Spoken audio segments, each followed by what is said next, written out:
জীবনে কত রকম মানুষের সাথে পরিচয় হলো, আবার কত মানুষের চেহারাটাও ভুলে গেছি।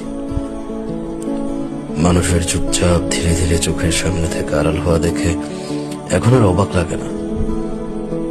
যার সাথে আমার যতটুকু পথযাত্রা লেখা আছে, সে ততটুকু রাস্তায় আমার সাথে আসবে।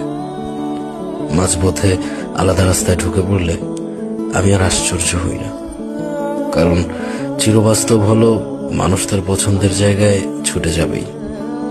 কে চলে গেল, কেন চলে গেল, এসব কারণ আর খোঁজা হয় না।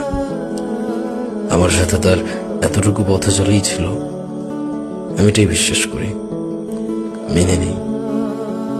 সবাই তার গন্তব্যস্থল খুঁজে পাক, আমি কারো শেষ গন্তব্য হব এটা জরুরি না।